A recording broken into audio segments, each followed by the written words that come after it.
Hi, everybody. Matt Johnston here, and we're back talking about contracts, and we're going to be speaking particularly about contract boilerplate once again. One of the things that often happens with contract boilerplate is that we end up in a situation where we're not quite sure what the hell it's saying.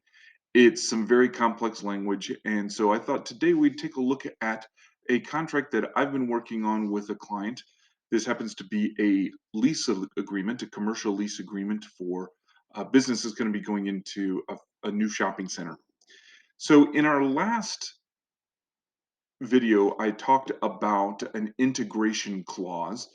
And if you look right up here, here's another one of those integration clauses that says this instrument contains the entire agreement between the parties. Okay. The one thing that is included here that I don't particularly like because it is a little bit different, and that is this is a no amendments clause. So it says that you can't amend this agreement except in a writing signed, or in this case, executed or signed by both parties. Now, this is kind of a strange sort of way of handling amendments, but it is possible to have something in it. So I wanted to give you a little bit different take on what some of these clauses may look like. In this particular video, I want to talk about a section up here called, they call it waivers. Um, a waiver provision essentially boils down to this. There are times when, in the course of a relationship between the parties, you may end up in a situation where um, something has gone wrong. In this case, let's say there's a landlord tenant thing, and let's say the tenant has failed to pay all of its share of the taxes for whatever reason. Now, the landlord could pitch a fit and say, "You've breached the contract," which in technicality, the tenant has breached the contract. But you could also end up in a situation, it's like, well, we're not going to really sweat it.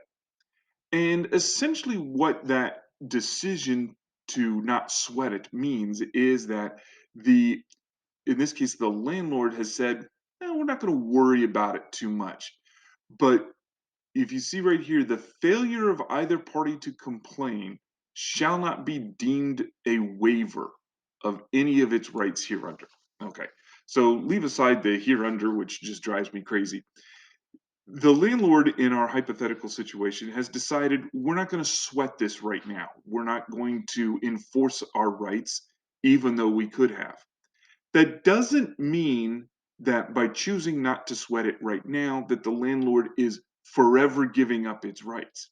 It still has the ability, if there's other problems, to come back and say, hey, remember that tax payment that we let you slide on? Well, we want it back.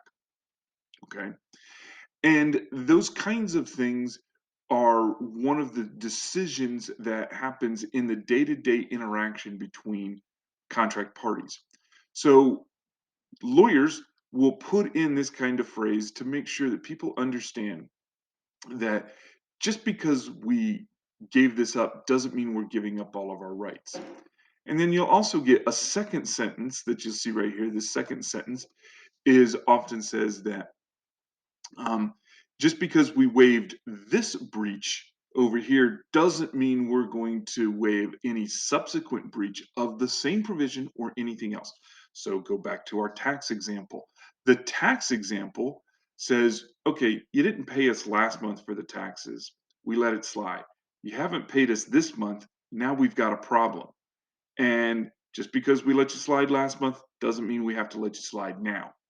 So these kinds of provisions are put in place in order to ensure that the rights of the parties are maintained, even if there is some decision at any given time to let things slide.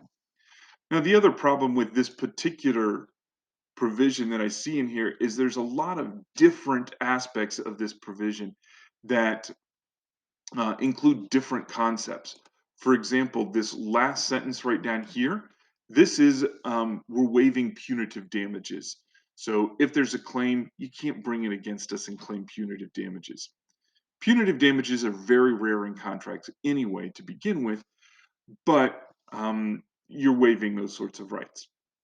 Okay.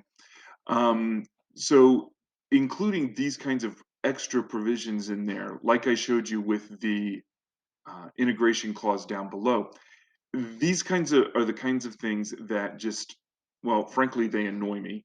But the other thing is that you run into a situation where this phrase right here isn't really accurate. It's not about waiver. In essence, this is a waiver, but it's a very different waiver than some of these other provisions that we've talked about. So you'll get these kind of jumbled up sort of messages, and you'll get multiple concepts being covered in the same contract clause, and that can create some confusion. So if you are ever faced with a contract and you're wondering what this provision is, this waivers provision, it means that that things aren't necessarily going to be deemed a waiver of a breach just because somebody decided not to complain about it.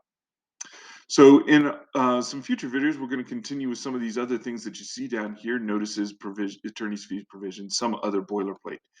I hope you would take the time to click the subscribe button that you see down below. There's a little bell there also. If you click that, you'll get a message when we post some new content. We're going to be doing a lot of these contracts in the wild provisions and discussions going forward, and I hope you'll subscribe to the channel. In the meantime, if you have any questions, please give us a call. You can schedule a time in the link down below and go out and watch some live soccer. We'll talk to you all later. Bye bye.